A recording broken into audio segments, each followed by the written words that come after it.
जिला reporter jam showroom Mohammad Safar Sewani Syed Abdullah Shah institute of medical science Sehwan में केतिराई मरीज़ दाख़िल थी रहिया आहिनि। उन्हनि मां केतिराई मरीज़ ठीक थी पंहिंजे घरनि ॾांहुं रवाना थियनि था। उन मां साबित थिए थो त सैयद अब्दुल्ला शाह इंस्टीट्यूट सेवण में केतिरनि ई मरीज़नि खे सहूलतूं मुयसर थी मिलनि थियूं, जॾहिं त इन इंस्टीट्यूट जो जेको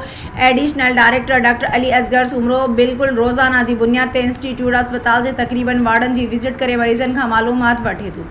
ऐं मरीज़नि जी सार संभाल लाइ तो उन सार संभाल रहण जे करे इंस्टीट्यूट अस्पताल जे सहूलतनि बाबति सिंध जे टेलीविज़न जे नाले वारे अदाकार गुलाम नबी भंड पंहिंजा वीचार हिन रीति वंडिया आहिनि। पंहिंजो नालो साईं जो बासी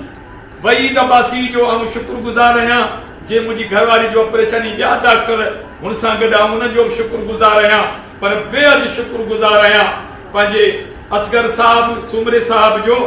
जंहिं असांजी ख़िदमत कई ऐं उते सेवण में आवाम जी ख़िदमत पियो करे। ऐं वज़ीर आला सिंध खे अपील थो कयां त अहिड़ा माण्हू तव्हां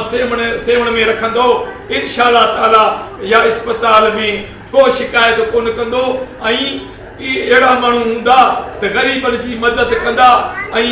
बिल्कुलु हिकिड़ो रुपयो बि असां खां हुन कोन वरितो ऐं घड़ी घड़ी पुछा पियो करे तव्हांखां केरु पैसा बि कोन थो वठे। मुंहिंजो साईं केरु पैसा कोन पियो कोन थो वठे, पंहिंजी जेब मां असांखे चाह पियारींदो हो।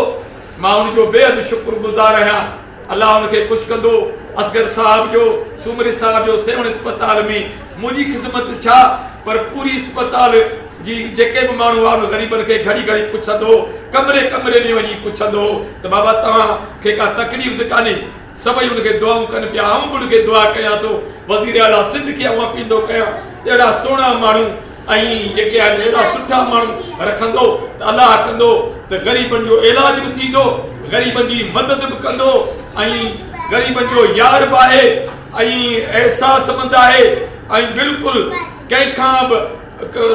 कंहिंखां पुछंदो बा तव्हांखां पैसा त कोन था वठनि, हर माण्हू खां पुछंदो केरु तव्हांखां ॾोकर त कोन थो घुरे, चवंदा न से असांखां केरु कोन थो घुरे। कंहिंजी पटी कराइण, कंहिंजो ऑपरेशन कराइण, डॉक्टरनि खे घुराइण, बाबा हिन खे ॾिसो हिन जो कहिड़ो मसइलो आहे, दवाऊं वठी ॾियण, असां सां गॾिजी हली स्टोर में दवा वठी ॾिए, जीअं पाकिस्तान